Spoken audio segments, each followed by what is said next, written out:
to boldly go where no figure has gone before.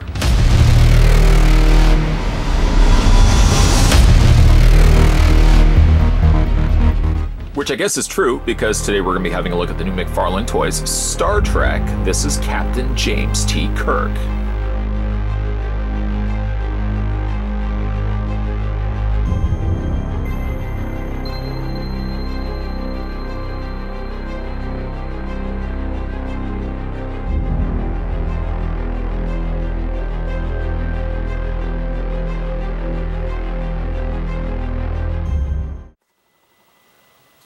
Let's go ahead and figure out the measurements of one James Tiberius Kirk. That is his middle name. Taking it right to the top of the figure. There we go. The figure stands exactly 7 inches in height. Switching that over to centimeters, the figure stands 17.7 centimeters. Gonna make sure I don't forget about it this time. Captain Kirk, much like Captain Picard, comes with his oval-shaped display base, which I might also add is a magnet to fingerprints.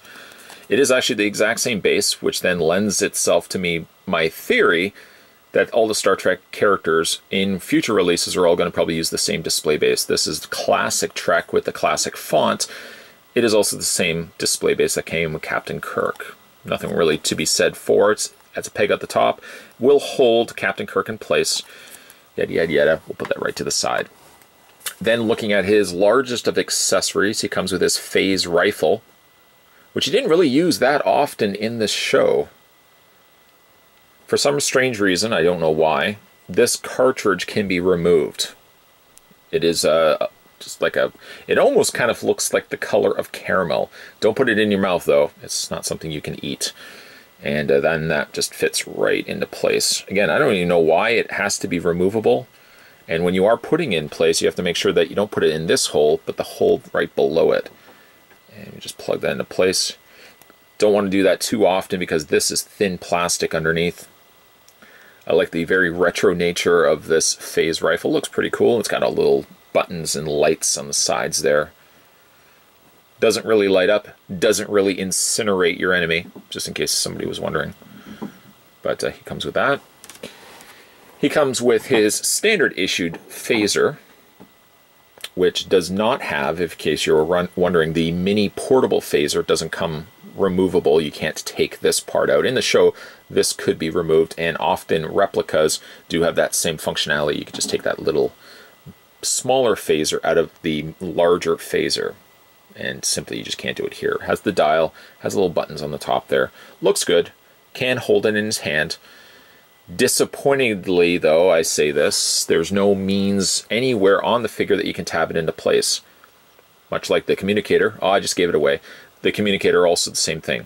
In the show, it would just Velcro its way, literally, to their pants. Captain Kirk here, unfortunately, doesn't have, unless you're displaying it with his hand, no dice. That's all you can really do with it. And then while we're talking about things that come included with the figure that can't be attached to his pants, he also comes with his little communicator. Like the smaller phaser not being able to be removed from the larger phaser, this doesn't close.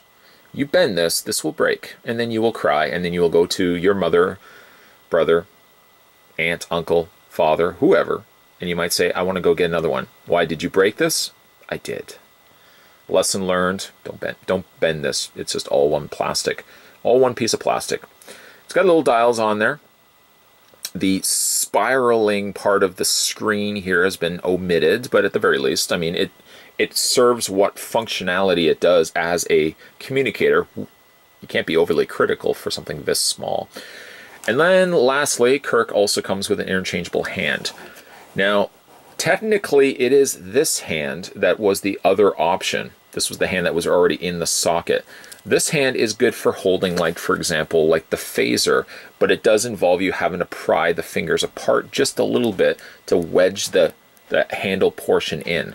So instead, I just swapped it out to this hand, but this hand ultimately holds it a little broader. This is probably suited for best holding the phase rifle, which can then fit very easily into this one hand.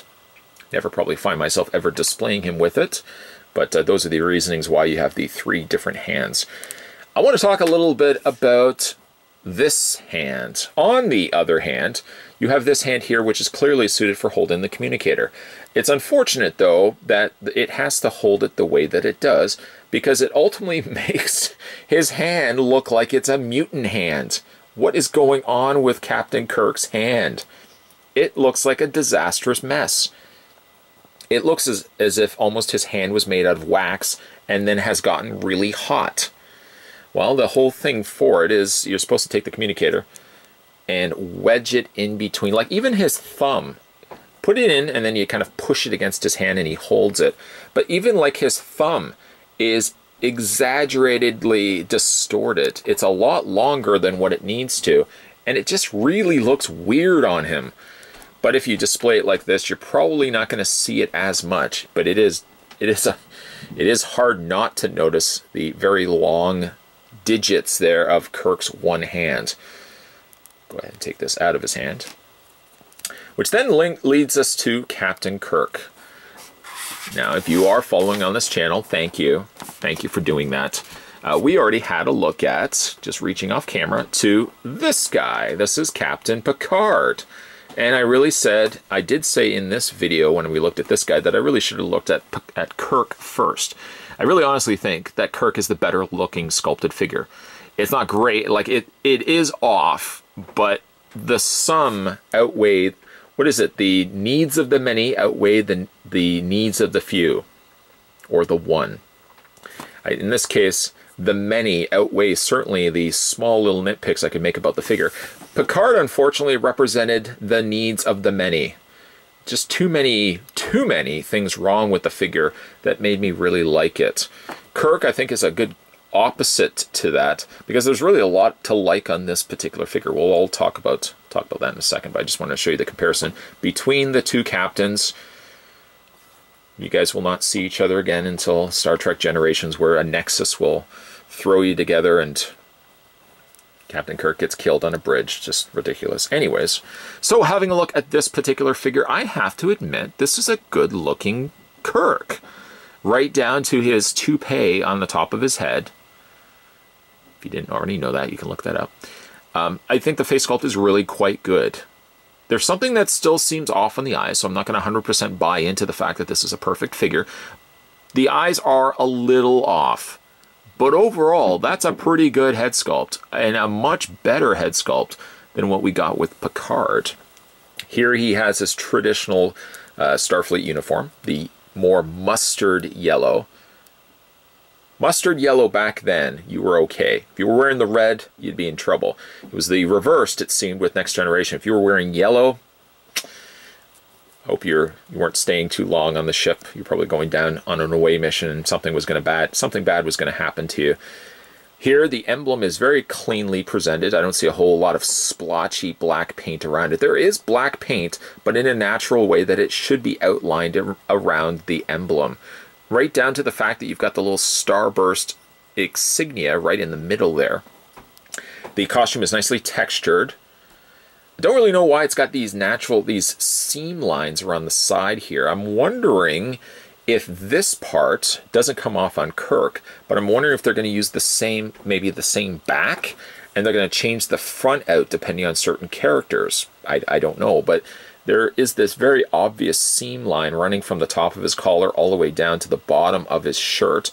And speaking of shirt, there is, I thought there was a little indicator there of the black shirt underneath, but I guess not. I think it's just the way the seam is on the pants. Speaking of which, he's got a big noticeable seam right down the middle. I'm not really sure why that has to be the case. His ranking is striped out in a raised, elevated gold on his sleeve. Of course, the deformed hand, we won't look at that too much. And then he's got his pants that, of course, sit at higher cuffs so that you can see his boots. And the boots are nicely shiny, nice and shiny. He doesn't have a peg hole once again. I don't know why. Peg hole on the one side, not so much on the other. But the figure does look good. It also so happens that we're entering into that territory that I so love called Halloween and October. And with Halloween, of course, any fan of Michael Myers will know that there is, of course, some connection between Michael Myers and one James Kirk, being, of course, that they use the same the same mask, a Captain Kirk mask, and then, of course, painted it and dyed the hair, and bingo bango, we got ourselves Michael Myers. But you know what? I'm thinking to myself as I'm looking at this Captain Kirk, excuse me, I'm thinking to myself, I wonder if I was to say pick up another one of these. Do you see where I'm going with this? It's not so much to tamper with this figure. I would like to definitely keep one of these intact, but I'm wondering in the back of my mind if I could customize this to make myself an original Halloween and or Halloween 2 Michael Myers. Of course, it would involve some substantial tweaking in the top uniform area, and of course the lower legs we would have to dismiss and get rid of a lot of this. But I'm wondering if there's that potential, because we really haven't gotten ourselves a good enough Captain Kirk to venture into the territory of turning this into a moderately good Michael Myers. Just something to think about.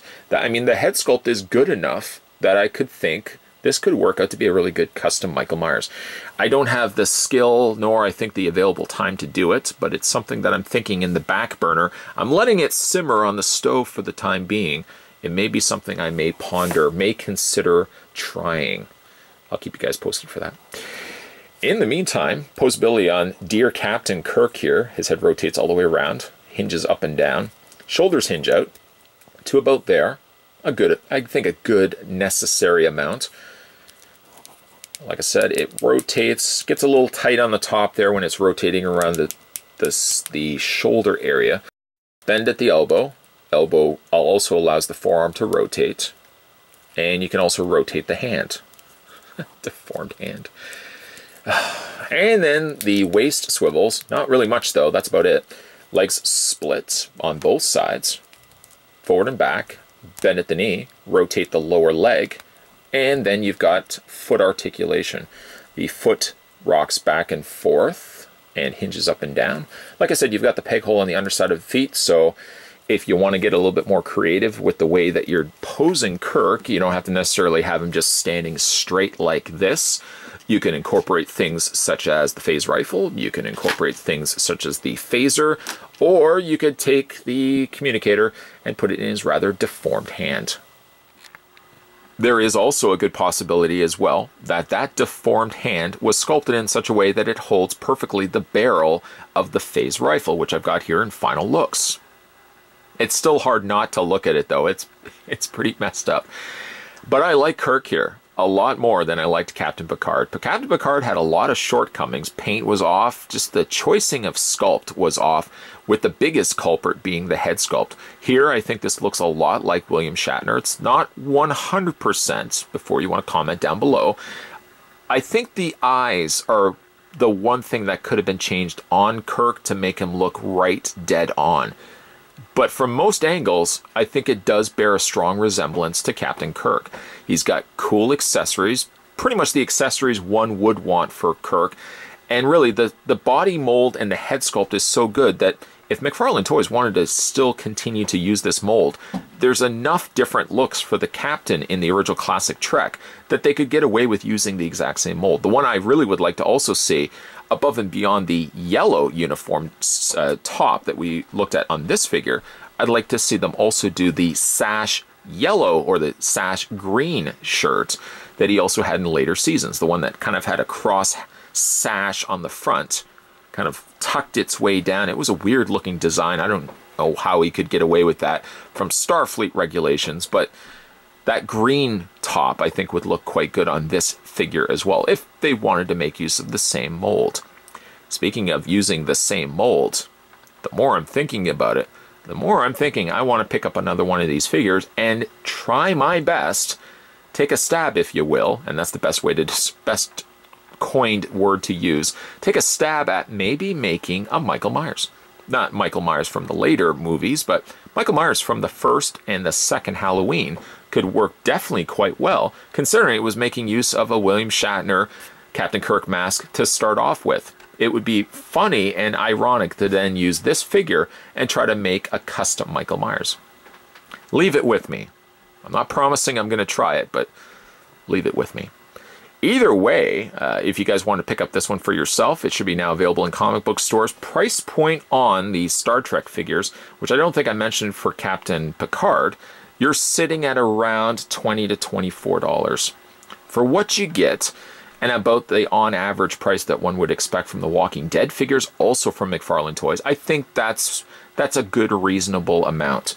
Like to see them certainly release more future figures. Of course, we've got the 2 lined up in Series 2. There's Spock, and then there's the, I can't remember what her name is, from Discovery, but she's also going to be in Series 2. And of course, let's hope we get more series after the fact. I just hope the sculpts will improve. Kirk's is good. We don't want to backpedal and go back to something like we got with Picard. It's not good. That's like Stranger Things McFarlane Toys 11 good. And you remember what I thought of that figure. Either way, though, like I said, today we were having a look at the McFarlane Toys. This was the Star Trek figure line, and today we were looking at Captain Kirk. Looking good. If these videos look good to you and you want to subscribe to this channel if you haven't done so already, the little subscribe button will be just below the video here. Make sure as well you swing by the homepage and check out the section of the homepage called videos. It's your best way to see if there's anything you may have missed along the way. The amount of content that this guy posts on a regular basis, there's a very good chance, a very strong chance that you may have missed out something along the way. Your best bet to fix that, to remedy that, is to check out the homepage. That's my thing for 2018. Check out the homepage. More videos will be coming your way, so as always, thanks for watching. I'll see you next time.